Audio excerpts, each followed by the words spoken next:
todo mundo acompanhando agora a tela de A Ellie novo? gravou. Agora sim tá gravando. Beleza. Tá aparecendo a tela também, né, gente? Tá sim. Tá, então vamos lá. Então faz de conta que a gente está aqui há horas, tá? Molecada, então é muito interessante essa escravidão, porque é uma escravidão que permitia essa ideia do escravo comprar a liberdade e ter escravo. O que eu acho muito pior, porque aí você tem a perpetuação da escravidão. Tudo bem? E para finalizar, tio Tchucos, uma coisa que parece muito com maias, eu acho que está todo mundo reparando. Os astecas praticavam atividade comercial. E detalhe, grande parte dessa atividade comercial também era monetarizada, tá? Ou seja, eles usavam a semente do cacau como uma espécie de moeda. Só que não era comum, tá? Nem todas as eras da história asteca tinham essa história de você utilizar a moeda. Mas os espanhóis viram isso. Viram os astecas negociando com semente de cacau. Tá legal? Então vamos resumir. Economia agrária, terras estatais, rola servidão, básico, temos a escravidão e a atividade comercial, que era uma atividade muito praticada por eles. Bacana? Alguma dúvida? Nenhuma? Vamos lá para a sociedade? Pessoal, sociedade asteca é uma sociedade idêntica às demais, só que tem um detalhe que eu vou pedir para vocês colocarem. Era estamental? Era. Lembrando que estamentalidade significa uma sociedade dividida em camadas, só que cada camada tem a ver com o nascimento. Só que, tchutchucos, era permitida uma certa mobilidade. Era muito raro, tá? A gente costuma falar que a sociedade deles, por regra, era imóvel, mas poderia acontecer uma certa mobilidade. Atenção, como? Tchutchucos, quando você tem a necessidade de ter sacerdotes, alguns membros da nobreza e alguns membros da elite camponesa, sim, existia uma elite camponesa, podia enviar os filhos para serem educados para virarem sacerdotes. Tá legal? Então lembra muito a mobilidade do sistema feudal, para quem está lembrando. O sacerdote, ele podia vir de outras camadas. Ele viria da nobreza ou viria do campesinato. Eu falo em caso de necessidade, tchutchucos, porque o ofício de sacerdote era passado de pai para filho. Então imagina que eu era sacerdote, a minha esposa não era sacerdotisa, mas o meu filho era. Então existia uma hereditariedade dentro da categoria de sacerdote. Mas em caso de necessidade, havia sim a possibilidade de você ter essa mobilidade. Entenderam? Mas vem cá, olha aqui, ó. Olha que sociedade interessante. A sociedade asteca, pessoal, lógico, é uma sociedade simples quando a gente faz uma comparação com a nossa, tá? É complexa para os padrões daquela época. Era uma sociedade que basicamente tinha três setores. Olha lá. O primeiro setor é o setor da nobreza e dos sacerdotes, joia. Aqui, ó, rola a mobilidade nesse sentido. O segundo setor é um setor composto por comerciantes e artesãos. Opa! E o último setor, tchutchucos, é o setor dos camponeses e escravos. Aí, como eu disse, pode rolar a mobilidade nesse sentido aqui, ó, do camponês para o sacerdote. Boa, boa? Agora, repara uma coisa interessante. A condição do camponês é idêntica à condição de um escravo quando a gente olha para isso, né? Mas vocês têm que tomar cuidado com o seguinte: camponês é servo. Boa, está preso à terra. Escravo é objeto, está preso ao dono. Mas, detalhe, o escravo ele tinha a possibilidade de mudar a sua condição. Ele podia se tornar, como eu disse, dono de escravo e podia também se tornar um camponês. Ele podia pegar uma terra para plantio. Então, a priori, existe uma diferenciação, ou seja, um é preso à terra, o outro é preso ao dono, mas tem essa possibilidade de mudança. O escravo, ele podia se tornar um camponês. Boa, boa. E para finalizar, para quem não está achando, pessoal, olha lá. Onde está o Oli? Está aqui o imperador. O imperador, ele está sempre acima da sociedade. Ele não pode aparecer aqui, por quê? Porque ele é um cara divino. É muito parecido com a condição de um imperador lá no Império Inca. Ele está sempre acima. Tá legal? Então, sociedade simples, tá? Uma sociedade que tem um ramo nobre, o ramo, entre aspas, intermediário, e um ramo que a gente fala que é o ramo de camponeses. Beleza? Vamos avançar. Vamos ver se a gente consegue assistir ao filme. Galera, próximo ponto dos astecas, eu acho muito legal, a religião. O detalhe interessante da religião asteca, tchutchucos, não muda praticamente nada em comparação aos demais, é que era uma civilização politeísta, tá? E o deus que eles mais gostavam, daqui a pouco eu vou tentar mostrar para vocês, é chamado Quetzalcoatl. Quetzalcoatl, que na verdade é uma serpente emplumada. Opa, peraí, déjà vu? O Kukulkan é uma serpente emplumada, Piracotia é uma serpente emplumada, Quetzalcoatl é uma serpente emplumada, era. É muito legal, porque isso prova, muito provavelmente, né, vou até fazer essa redundância, que as civilizações tiveram uma origem comum. Isso corrobora com a chegada do homem à América, ou pelo menos uma origem idêntica, tá? Só que cuidado, não era a única divindade. Os astecas, como os demais, acreditavam em várias outras. Só que o destaque é que era uma das poucas civilizações dessa época que acreditavam em deusas. Olha que legal. Eles tinham uma deusa que é chamada de Tezcatlipoca. Vou repetir, Tezcatlipoca. Não anotem nada disso, tá? Mas era uma deusa. E é muito legal porque geralmente era associada à fertilidade. Bacana? Avança a religião. Tinham rituais sangrentos, idênticos aos rituais maias, tanto é que no trecho do filme eu vou mostrar isso. Era uma forma que eles tinham de fazer homenagem aos deuses. O que geralmente eles faziam? Capturavam um inimigo ou pegavam alguém da própria sociedade, um escravo, levavam até o alto de uma pirâmide, deitavam a pessoa numa pedra de uma forma super desconfortável, a pessoa ficava de costas na pedra, meio que arcada. E com uma faca de sílex, eles abriam o peito da pessoa e tiravam o coração dela viva. Tudo bem? Galera, narrando, parece uma coisa muito absurda, e a gente tem aquela impressão de que é barbarismo. Não pensem assim, faz parte da cultura deles. É bárbaro na visão do europeu ou na visão do outro, mas para eles era uma questão natural. Era uma homenagem que eles faziam aos deuses. E olha que eu nem contei outras coisas que eles faziam. Tinha um ritual que depois que a pessoa fosse sacrificada, a pele dele era retirada. E quem usava essa pele para representar um deus, que era chamado de Tlaloc, era um sacerdote. Então imagina o sacerdote vestindo a pele de uma pessoa morta. Era uma prática que eles tinham. A prática de fazer essa homenagem a esse deus também. E tantos outros. Mas, de novo, não façam julgamento de valores, tá? Na verdade, é ritual deles. É uma coisa própria da cultura deles. Que é sangrento, mas é próprio da cultura deles. Boa? E para finalizar, tchutchucos, grande parte dos conceitos, não só culturais, mas também religiosos dos astecas, eram sincréticos, tá? E para quem não lembra o que é sincretismo ou o que é sincrético, é cópia, tá bom? Eles copiavam muito de povos como, por exemplo, os toltecas, que foram os primeiros habitantes da região da América Central, dos olmecas, que muito provavelmente tenha sido a base dos astecas. Então, essa coisa toda da religião, os deuses, a prática do ritual sangrento e a cultura também, que daqui a pouco eu vou mostrar, era uma cópia, tá? Era assimilado de civilizações que ou eles entraram em contato ou eles destruíram. Eu cito sempre dois povos, toltecas e olmecas. Tudo bem?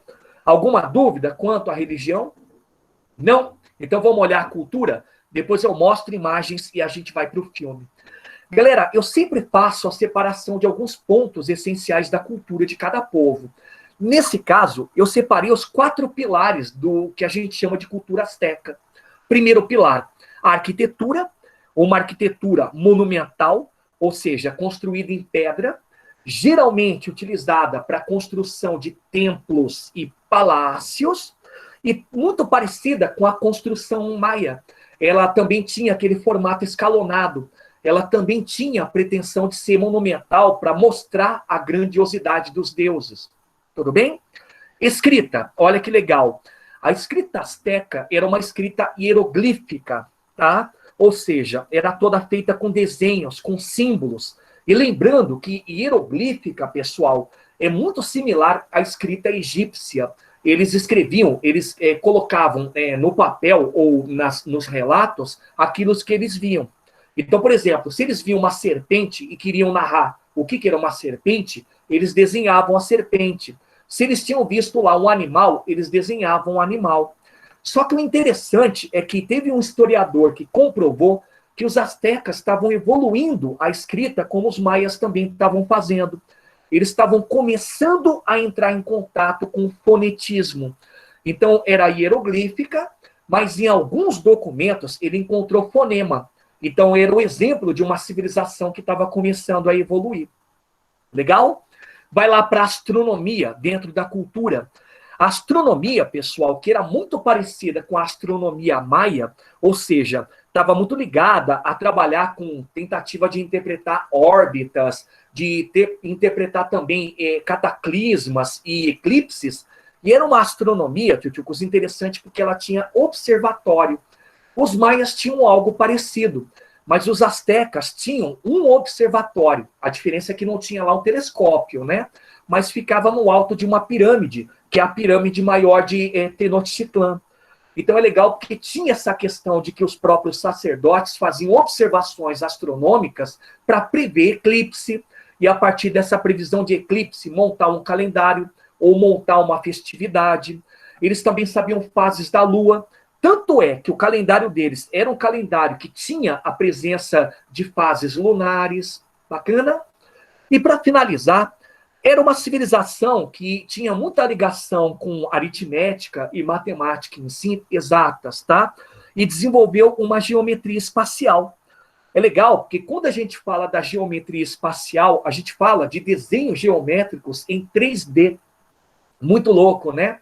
A civilização asteca chegou até isso. Já sabia calcular algumas figuras geométricas, já tinha noção de cálculo também para arquitetura.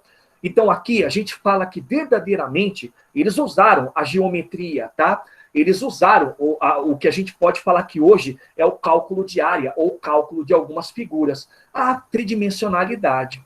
Tudo bem? Para terminar, tchutchucos, então, olha só algumas imagens que eu trouxe para vocês. Essa é uma reprodução artística da cidade de Tenochtitlan. Olha para a cidade, pessoal. Reparem a monumentalidade. Olha como ela era diferente de qualquer outra construção que a gente está acostumada a ver ou assistir em filmes. Reparem, a maior parte dessas construções, elas são templos, tá? Aqui nós temos o templo maior, é o templo de Tezcatlipoca, a deusa, né? E Tlaloc, o deus. O azul é ela e o vermelho é ele. Perceberam aqui o formato escalonado? Olha lá a presença de escadas. Aqui do lado, tchutchucos, à esquerda de vocês, outro templo. Alguns falam que é o templo da deusa Lua, ou algo parecido. Aqui à direita, mais um templo aqui embaixo. Então, os astecas, eles eram muito parecidos, se vocês estão fazendo a correlação com os egípcios. Eles adoravam fazer a construção de templos para homenagear os deuses, assim como gregos também. Tudo bem? No fundo... Oi, diga. O Thales perguntou se ele é um estádio de futebol. Cara, pior que é, Thales. Thales de Mileto. Eu falei que era estádio de pelota. Isso aqui pelota. É aquele jogo que vocês viram no desenho, Em Busca de Eldorado, lembra? É a pelota, não é? Isso, exatamente, é isso aí. Aí tem que jogar com o joelho, aí tem que acertar um... Isso, com o lombo, exato. Aí o time que perdeu, o que ganhar pode matar, né? Alguma coisa assim. Isso, tem que se jogar, ou o time vencedor mata os caras. Exato, Thales, é isso aí. E pode reparar que esse estádio fica na frente dos templos, né? Ele fica na parte central. E daqui a pouco eu vou mostrar esse jogo, o Toque-Tapoque, é muito legal. Galera, aqui no fundo é o lago, tá? É o lago que abastecia a cidade de Tenochtitlan. Na outra ponta fica a cidade de Texcoco. Então esse lago é chamado Texcoco também. Boa, boa? Olha essa próxima, eu acho muito louca. É uma vista aérea do que foi a cidade de Tenochtitlan. Originalmente, eu vou rabiscar aqui para vocês, originalmente a cidade era isso aqui. Era uma ilha, tá? Mas conforme a população foi crescendo E conforme também foi crescendo a necessidade de plantio, olha o que eles fizeram. Cara, é muito louco. Cada quadradão que vocês estão vendo aqui é uma espécie de uma ilha flutuante, tá? É chamado, muitos falam que é ilha flutuante, mas é também chamado de ilha só. Molecada, e é muito legal porque é um tipo de construção que eles faziam para uso na agricultura, tá? É chamado chinampa na linguagem deles, que propriamente é chamado ilha flutuante. Repare o seguinte, quando eles tinham a necessidade de ampliar, eles faziam a ampliação, tio, sempre dessa forma aqui, ó. Estão reparando? É num formatinho que se encaixava com o formato de uma ilha próxima. Então, por isso, tinha esse formato aquadradado. E todos interligados por canais. Estão vendo aqui os canais? Todos. Que é uma parte louca. Estão vendo essa ponte que está saindo da ilha central, de onde fica a cidade propriamente dita? Está aqui, ó. Eram feitas com junco ou tábuas de madeiras e eram retiradas em caso de proteção ou em caso também de não cometer algum tipo de fuga. Se tivesse alguém dentro da cidade e quisesse fugir, eles retiravam essa tábua.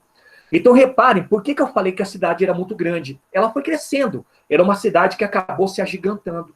Tá legal? E, galera, aqui eu coloquei para vocês um corte do que era o Chinampa, essa ilha flutuante. Olha só que beleza. É um prodígio de construção. E, geralmente, para manter essa ilha fixa, né, para ela não ficar boiando e se afastar da cidade, né, ou da parte de proximidade, eles plantavam árvores. As árvores cresciam, as raízes penetravam no fundo do lago e acabavam fixando a ilha. Mas caso eles quisessem tirar a ilha daqui, o que eles faziam? Cortavam a árvore, tiravam esses troncos aqui do lado e moviam a ilha. Eles podiam fazer a troca da ilha de lugar. Bem doido, né? Professor, o que aconteceu com essas ilhas? Algumas existem.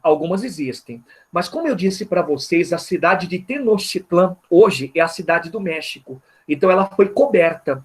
O lago, aquele lagão que vocês viram, nem existe completamente. Tem um pedaço ou outro, tá? Então os europeus, os espanhóis principalmente, construíram a cidade deles em cima dessa cidade. Então o lago foi assoreado. A parte que não foi assoreada ainda tem a presença da Chinampa, ou do Chinampa. Eu, se eu não me engano, quando fui para lá, eu acho que em 99, bom, no sul do território mexicano, eles têm ainda esse costume.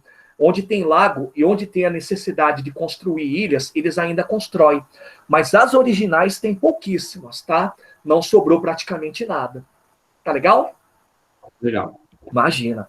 Galera, e aí para finalizar, tio Costa, essas ilhas, elas faziam parte de uma civilização que tinha mais ou menos essa aparência. Olha que legal. Aqui, vocês têm um jogo que o Thales comentou e vocês já conhecem, né? O Toque Tlapoque. E o legal é que é um jogo parecido com basquete e vocês chamam de jogo da pelota. Reparem, os jogadores, eles só podem lançar a bola com o antebraço, com o quadril e com a coxa, tá? Geralmente era aí que eles faziam essas proteções. E era um jogo ritualístico. Por quê? Porque o time que perde é assassinado. E, na verdade, era até uma honra. Eles morriam em sacrifício porque eles acreditavam que iam morar junto aos deuses. E o legal, a bola é feita de látex, pessoal. Olha que legal. O látex, que hoje ela é produzida de forma artificial, na época, e durante muito tempo na humanidade, era extraída da seringueira, tá? Eles faziam essa bola compacta e chegava a pesar mais ou menos 2 quilos. Só que ela era dura. Imagina a dor que o cara sentia quando batia, né, com a bunda, com o quadril ou com o antebraço. Então, por isso, eles usavam essa proteção. Qual que era a ideia? A ideia do jogo era fazer a bola atravessar nesse arco, né, nessa forma de cesta em vertical. E quanto mais a pontuação, lógico, maior aquele time que vence. Boa, boa? À direita, pessoal, esses são guerreiros astecas, estão vendo? O que está vestido de azul é chamado Guerreiro Jaguar. Ele usava, na época, uma arma que parece o que hoje é um machado. Só que, atenção, não era feito de ferro, era feito de lapilazuli ou sílex, principalmente o sílex, tá? Que é uma pedra meio que no formato de vidro e super cortante.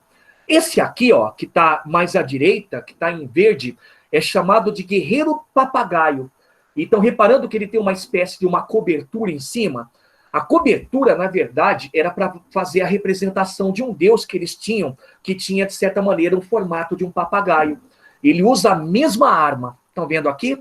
Então, todos os guerreiros, eles tinham essas divisões. Tinha lá a divisão dos guerreiros jaguares, a divisão dos guerreiros papagaios, e junto a eles sempre tinha alguém que transportava os instrumentos de guerra, as armas. Esse aqui, no caso, é um escravo, tá bom? Embaixo, pessoal, esse caiu de costas, é o Quetzalcoatl. Haha, Quetzalcoatl. É lógico que parece uma serpente emplumada, não parece? Ou eu estou ficando cego?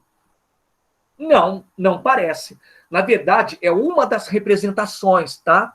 Eles gostavam de fazer variação de representação, mas caíam de costas. Isso é uma serpente emplumada. É a visão que o asteca tinha do próprio Deus. Tudo bem? E, galera, não deu para passar o filme. Eu não sei se é triste ou legal, porque é muito ruim. Fica ruim.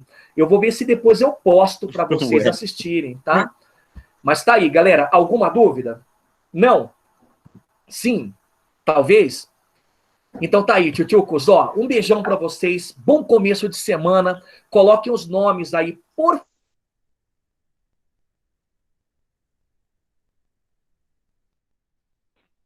gente. Professor, Diga. a Carmen não consegue pôr o nome dela. Aí alguém pediu Pode pra... colocar. Você coloca para mim, Henrique? Coloca. Beijo, Professor, pessoal. Diga. Quem tá falando comigo? Manu, Oi, Mano. Tudo bom? Diga. você vai passar uma parte do filme que você falou que ia passar hoje na próxima aula? Vou tentar. Na próxima eu não garanto. Mas quem sabe lá na frente, ainda aproveitando essa conjuntura, eu passo. Tudo bem? Mas se bem. quiser assistir, assista. Chama Apocalipto. Obrigada. Certo? Então, tchau. Professor, Diga. você viu que agosto tá bem maluco, né? Que o quê? Esse mês de agosto começou esquisito, né? Vasco Cara, tá em segundo lugar do Campeonato Brasileiro. Então, bicho, e mais esquisito ainda porque o Botafogo nem aparece direito, tá vendo? Que absurdo. Não, tá horrível. Ó, agosto é o mês do desgosto, Thales. Não? Cara, é horrível. Esse mês é esquisito. E o Flamengo também perdeu, mas agora voltou a ganhar, né, meu? Agora estamos voltando, estamos nos trilhos. Vamos aos trilhos. Beleza? Abração. Valeu, professor. Tamo junto. Tchau, professor. Falou, tchau, gente. Fiquem bem. Tchau, Falou, Manu. professor, até mais. Tchau, Samucão. Abração. Tchau, gente. Abraço, Brunão. Tchau, professor. Tchau, Ingrid.